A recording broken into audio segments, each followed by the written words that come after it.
While the world slept, the Persian Gulf became a cauldron of fire. Following a massive missile barrage targeting major cities, the response was not measured, it was absolute, within hours. American cruise missiles sent Iranian naval vessels to the seabed, turning the coastline into a wall of flame. But the strikes were just the curtain raiser. As you watch this, thousands of U.S. Marines are descending upon the Middle East. This isn't just a deployment. It's a demonstration of overwhelming force. This is Operation Nightfall, Chapter 1, The Engines of War. The air at the base didn't just vibrate, it screamed. As the combat mobilization order rippled through every branch, the transition from peace to war happened in a heartbeat on the flight line.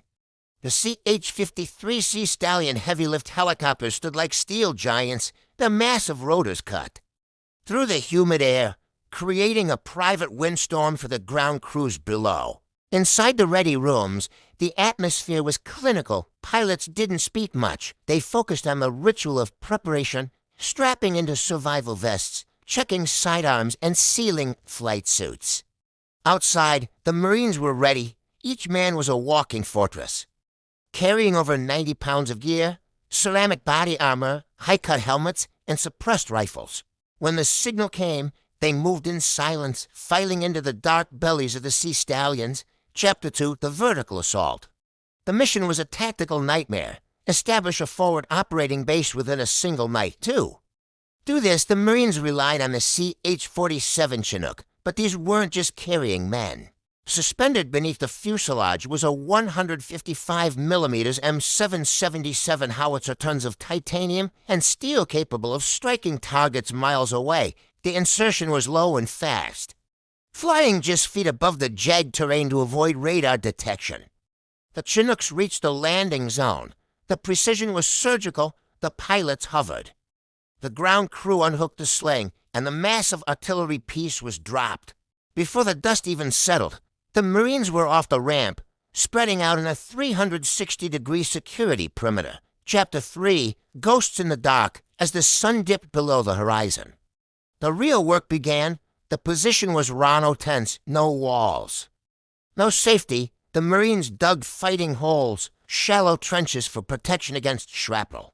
They operated in blackout conditions, no white lights, no cigarettes, no signatures, through the green glow of night vision goggles. By 3 o'clock a.m., the empty patch of desert had been transformed into a fully functioning nerve center. Chapter 4, The Predator's Watch at First Light.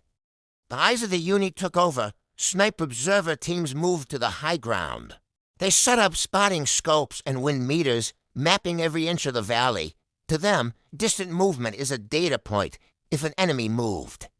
The snipers would see them long before the enemy knew they were being watched. Chapter 5, The Science of Violence. While the snipers watched, the infantry squads practiced the art of the grind.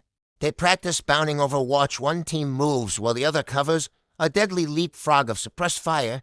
They rehearsed room clearing over and over, the stack, the breach, the entry. And the clear, green, clear in the world of the U.S. Marines. There is no such thing as good enough. There is only perfect. And then there is do it again. Chapter 6, The Final Standby. By the end of the day, the training ceased. The Marines pulled back to the perimeter. They didn't go to sleep. They went into a rest plan, one eye open. Rifle within arm's reach, they cleaned their weapons with obsessive care, removing every grain of sand that could cause a jam. They are now a sharpened blade, resting in a sheath, waiting for the final word from command. Tehran may have been shocked by the arrival, but they should be terrified of what happens next. Because when the order for Operation Nightfall officially moves to the next phase, these Marines won't just be training, they will be the storm.